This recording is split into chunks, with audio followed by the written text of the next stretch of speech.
So, ang ginamit sa Arabic Sheikh, mantika. Mantika. Ano ibig sabihin ng mantika? Language, speech. Basahin ko po, paraan ng pagpapahayag, sistema ng komunikasyon, Kaya nga, sensyas balbal tunog kilos. Ibig sabihin, naiintindihan ni Solomon ang kahulugan ng komunikasyon ng mga hayop literal na wika lang. ang tanong dyan sa kanya, Sheikh, ang tanong dyan sa kanya, scientific ba na ang mga ibon ay merong speech, mantika, speech, language? Meron ba silang speech language sa science? No, based in Quran eh. Ayun ang sinasabi ng Quran. Hindi Quran. Hindi, science tayo. Yung facts tayo. Kasi yung Quran, pwede kasing kwentong pagong yan eh. Ang tinatanong natin sa science ba, sa pag-aaral ng siyensya, ang mga birds ba ay merong speech language tulad ng sinasabi ng Quran na mantika, which means Arabic ay speech. Speech language yan is Arabic sa dictionary, bro, Sheikh eh. Tingnan na natin, Sheikh. Ang mantika means speech. Speech conversation. Speech talk. Yun ang sinasabi. Communication talk sa Arabic English. Ang tinatanong natin sa science ba, ang mga birds ba, kung totoo ang Quran ha, kung scientific yung Quran, sa siyensya ba, ang birds ba merong speech communication? Speech ha? O wala? Ito po, wait lang. Sa science ha? Yes, meron daw po. O sa anong scientific facts ang nagsasabi niya? Sino nagsasabi? Sa science, may communication system ang mga hayop, may kahulugan ng tunog, hindi communication, tinatanong ko is communication speech, not communication system. Na body language. It's not body language. Ang ginamit dyan sa Arabic, mantika, means speech communication. Kung alam mo yung Arabic na ginamit. Okay, wait lang. Ano ulit yun? Speech communication. Ano bang ibig sabihin ng mantika mo na ginamit dyan? Speech communication. Speech communication, exactly. So, meron ba sa science ang birds speech communication? Meron ba silang communication through speech? Yes. Are you sure? Meron dito na. Yes. Speech communication, di ba? Anong pangalan ng article? Sige nga, search natin. Sino nagsabi niya? Speech, voice, communication, ang mga hayop, tunog, may kahulugan, pero hindi katulad ng wika ng tao na may grammar at unlimited na pangungusap. O sige, ipakita mo yung screen mo na ang nagsasabi diyan is yan siyang nagsasabi na speech communication talaga sila nag-uusap. Hindi sa ChatGPT ka na naman eh. Sa scientific article ka, maghanap yung scientific article, ChatGPT ka naman eh. Hindi. What seems to be the problem? Andito na na-summarize na ng ChatGPT to eh. Patingin nga kung nagre-relate ka dyan. Sige, i-check natin dyan kasi nagre-relate ka dyan eh. May sinabi ba dyan ang birds may speech communication? Search mo nga dyan. Sige nga. Birds ha? Speech communication ha? Mamaya nandadaya ka eh. Language ang niligay mo dyan, body language eh. Nabasa namin, body language eh. Voice daw. Tingnan mo na. Walang ganun sa science. Hindi ganun. Sabi dito sa science, they don't have speech language. Sabi dito, binabasa kong article galing sa birdful.org. Sinulat ni Sarah Nicolas, ang article maker, na while birds do not have a full-fledged language like humans, wala silang communication by means of speech and language. Wala silang ganun. Ayun po ba, ang bird ay may speech communication, yan po ba? Oo. Tama po ba? Ayan. Speech ha? Baka naman tunog yan. Speech ang tinatanong na GPT kasi hindi mali din yung sagap niyan eh. Englishin mo. Do birds pala, lagay mo dyan. Do birds have speech communication? Sige nga. Ano yung does birds? Do birds, not does. Maling grammar. Do. Kasi plural eh. Do birds. Do birds have speech communication based in science. Based in science, lagyan mo. Wait lang. Mas basahin natin na lahat ng nakalagay kung speech ba talaga. Do birds have speech communication based in science? Huwag mo putulin. Putol mo naman. Ibuuhin mo yung lahat. Do birds have... Bira ka, di ka man marunong mag-search eh. Lagay mo dyan, do birds have speech language based on science. Ikumpletuhin mo siya. Do birds have speech language? Based on science. Do birds have speech language based on science? Base sa science or based on science. Sige nga. Para makakano natin ng katotohanan. Lagyan mo question mark para marang formal yung pagka-ask mo. Sige, okay na yan. Sige, go. No. Kita mo? Ay. Ang birds ay walang speech language base sa science. O ikaw na mismo nagsa-search. O patingin na yung sinearch mo, patingin nga. Ano? Itutok mo doon sa sinearch mong bago yung formalized na search. Balik ka doon sa baba. Balik ka mo yung pinakababa na may no, yung may no. Yan. O, so, ang bird ba ay merong mantika o speech language? Wala. Scientifically, exactly wala. Kaya mali itong Quran. Hindi scientific yung Quran. O, alam Sige mo po, na. tatanong ko po yan sa teacher ko. Tinanong mo na sa ChatGPT. Akala ko ba naniniwala ka dyan sa ChatGPT ngayon? Hindi na. Hindi, kasi iba naman po kasi ang Quran sa ano po eh. Ayun Wait ang lang. sinasabi natin na ang Quran, kwentong pagong, hindi scientific yung Quran.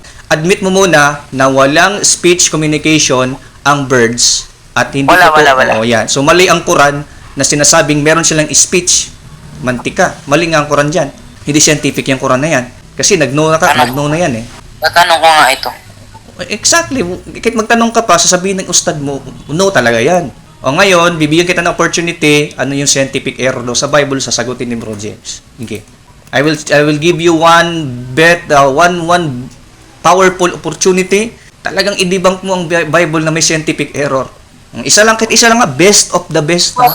Gusto ko lang linawin kasi wala talaga ako masyadong ano sa Islam kasi tinuturuan pa ako. Sa Kaya nga, Bible, gusto pa bakit namin- ko nasabi? Gusto ka namin na umalis dyan kasi maano ka lang dyan, mamaloko ka lang dyan, hindi scientific information dyan. Dadayain ka dyan sa Islam.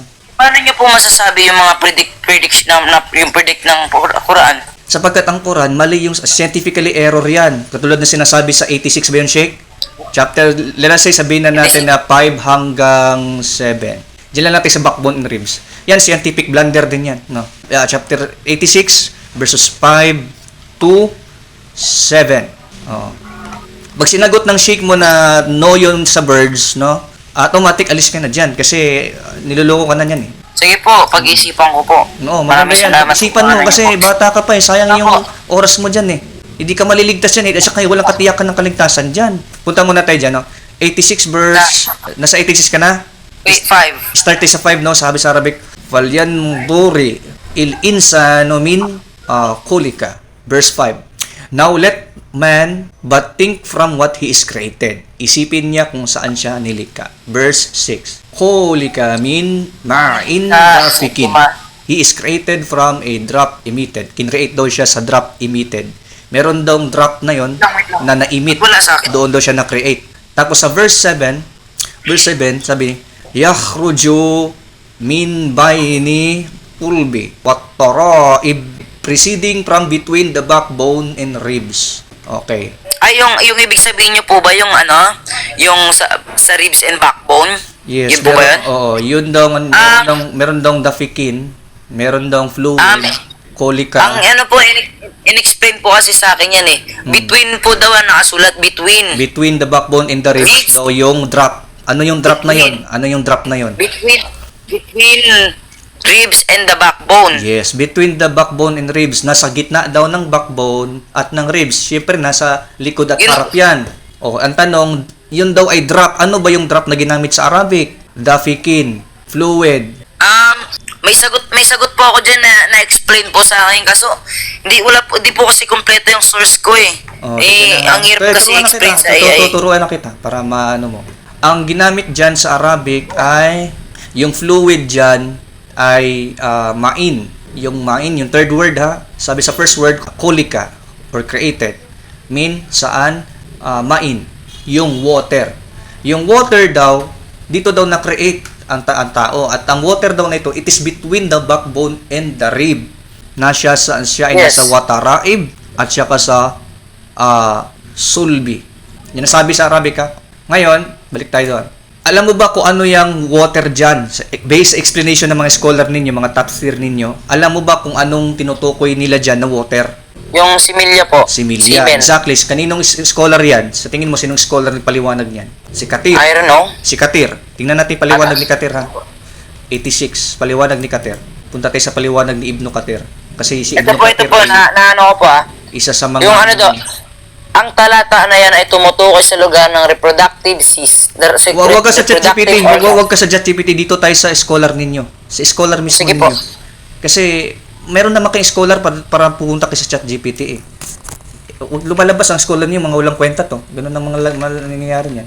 Sabi ni Ibnu Katir dito, paliwanag niya sa chapter 86 at Tariq, no, verse 6. Sabi ni Ibn Kathir dito, in his almighty saying, he was created, then he will repeat it, and that is even easier for him from a fluid gushing forth, meaning the semen, yung similya, which comes out gushing forth from the man and the woman, and from them the child is born. Comes out from between the backbone and the ribs. Ang tanong dito, since similya nang doon daw sa between ng ribs and bones, sa science ba, saan ba ang similya? Sa testis, sa bayag, o sa between ng backbones and ribs? Sa science, ha? Saan ba malulocate ang semen, yung similya? Based sa science. Hello. O, sa siyensya ba, saan ba nalolocate? Saan ba nalolocate ang semen? Yung sa semen po, sabihin na po natin na parang 30% lang po yung semen natin dito. Pero sa between and ribs and backbone, andun po yung small intestine, dun po nanggagaling yung full. We are asking about fluid, yung fluid mismo. Yun nga po. Yung fluid na semen. Semen, hindi yung fluid. Kundi yung fluid na semen. Yun nga. O nga, yung fluid na semen, nandoon daw siya sa backbone and ribs. Yun ang sabi. Wala siyang reference. Kaya nga kita tinatanong, saan ba napoproduce ang semen na fluid base sa science? Kasi may scientific article na naman ako dito that will prove na mali ang Quran. Kaya tinatanong muna kita, kung sa science, search mo dyan, saan ba napoproduce ang sperm na fluid? Between the backbone and the ribs ba o hindi? Kasi dito sa scientific article ko na galing sa DAMIX, no?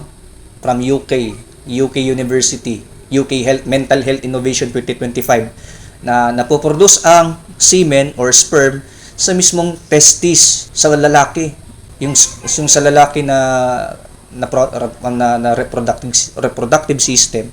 Yung mismong sperm na fluid ay sa testis siya napoproduce. Sabi, sperm is produced in the testis where it takes approximately 10 weeks for a single sperm to reach maturity. Yan ang sinasabi. Ngayon, ang tanong ko dito sa iyo, no, kung tama yan na ang fluid o semen ay galing daw from, gush out from, lumalabas daw from between the backbones and ribs. Saang scientific study worldwide na nagsasabing ang sperm ay nasa backbone and ribs na produce? Pwede mo ba kaming hanapan yan? Hindi, between nga po yung sinasabi sa pagitna po eh. Pagitna.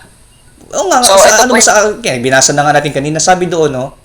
Sa verse 6. Ito po, Sa verse 6, he was created from a fluid ejected, gushing forth. Ano ba ibig sabihin ng gushing forth? Lumabas. Gushing forth, dumadaloy. Ito po ang paliwanag. Proceeding. Alam mo ba yung proceeding? Tika mo na. Wait. Proceeding. Ang talata ay tumutukoy sa lugar ng reproductive system kung saan ayan ka na naman, bumasa ka na naman ng article na walang kinalaman sa Quran eh. Dito tayo sa Quran. Sa Quran tayo, huwag kang magbasa ng article na walang kinalaman sa Quran. Ito nga po yung paliwanag eh. O, kanino paliwanag yan? Dito, mismo sa mga scholar. Patingin yung screen mo kung saan mo kinuha ang scholar. Baka scholar na yan. Sino scholar yan? Hindi, kasi scholar? Kasi sa Islam nagpapaliwanag, galing talaga to sa Sino scholar nga? Mga majority ng mga sa scholar. Anong pangalan ng scholar? Pambira, ChatGPT naman yun. Mas scholar yan eh. Pambira ka matutunan mo tatanungin mo na kita. Paano nyo, sige sabihin po natin, paano nyo nasabi na hindi mga scholar na nagagawa nito? Mga Muslim nga nagpapaliwanag nito. O patingin ko sino nga scholar niyan. Saan mo kinuha yung source mo? Ito po, ChatGPT. O hindi naman ito sa scholar. Pambira, ang ChatGPT hindi Islamic scholar ang ChatGPT. ChatGPT ay AI. Sir, alam niyo po ba kung saan nanggaling yung mga sources ng ChatGPT? O saan? May sinabi ba diyan? Basta based on obvious lang naman sa based on lang yung explanation ng mga yan, di ba? Kaya nga meron na nagsasabi. Paano mo nasabi na ginagamit mo ngayon Islamic scholar ang nagpaliwanag na ginamit lang ng ChatGPT? Dapat i-reference mo muna. Ni-reference ba ng ChatGPT ang scholar's name? Hindi. Saan po, wait lang, tatanungin po muna kita, saan po ba nanggaling yung mga yung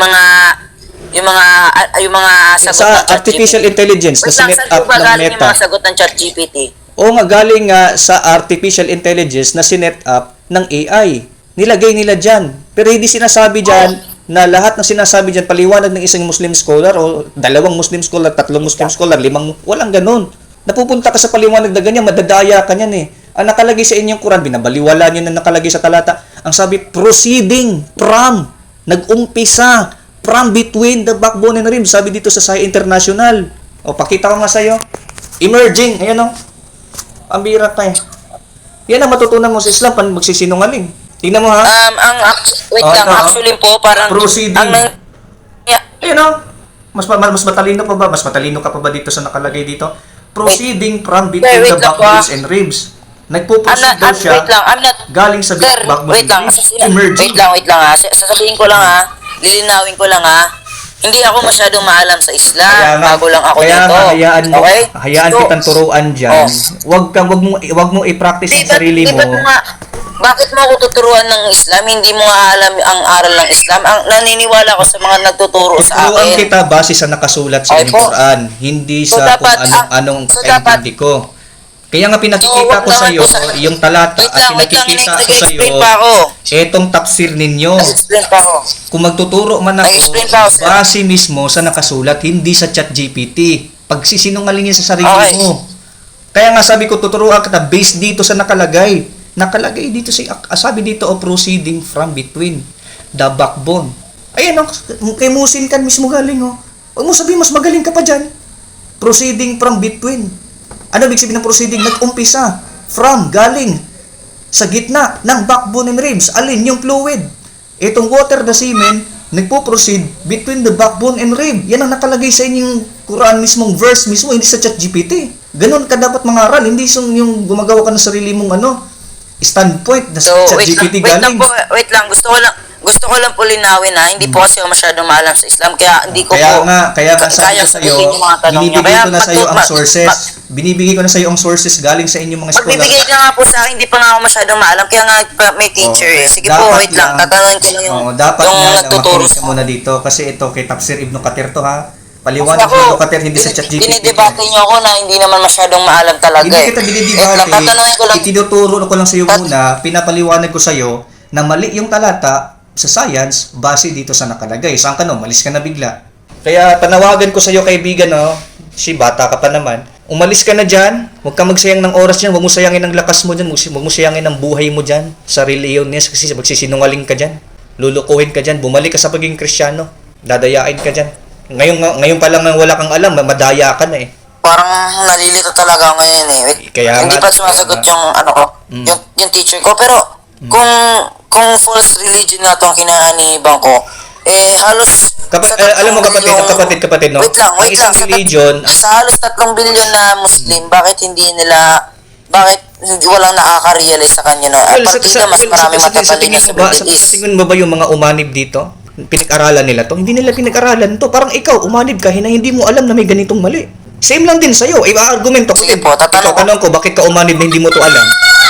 Oh, sila nga umanib, hindi din nila alam yan. Yung nga po rin alam. Kaya nga marami Sige sa po, inyo tatanong umanib, ko muna po. hindi ito alam. May mali ito eh. First time ko lang magkaroon ng encounter na kagaya mo, sir. Parang Exactly. question ko talaga yung religion ko. I-share ko sa iyo bro. 14 years na ako nakikipagdebate sa Islam. Personal, face-to-face, online. Kilala na ako ng mga Muslim, debater. Ako kinakatakutan ng mga Muslim sa Pilipinas. I am the nightmare of Islam in the Philippines. None of them can debate me. So, we all Christians here calling you, leave Islam, accept Christ as your Lord and Savior. Ikaw lang lahat. Nababaliw ako ngayon na parang hindi ako makakatulog ngayon na. Kaya nga sinasabi natin sa kanya na tinutulungan natin siya makaalis dyan. Kasi pagka naugatan ka dyan, magiging liar ka din.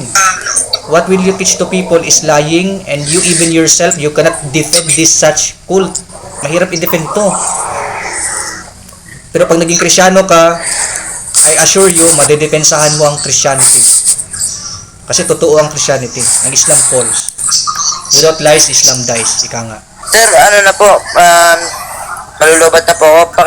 Send na lang po sa akin yung mga itatanong Sige. ko. Kasi baka mabisi ako sobra. Pwede ba pag nag-message ka sa akin, kahit yung messenger mo, ano mo sa akin, i-send mo kay si baka pwede tayong mag-usap. Kahit mag-usap tayo ng phone, sa phone, kausapin kita, magdiskusyon tayo, kung may tanong ka, sasagutin kita doon. At i-disciple kita kung kinakailangan turuan kita. para lang makaalis ka dyan sa evil na kulto, sinungaling na kulto na yan, na from its very first history, sinungaling na talaga siya until now.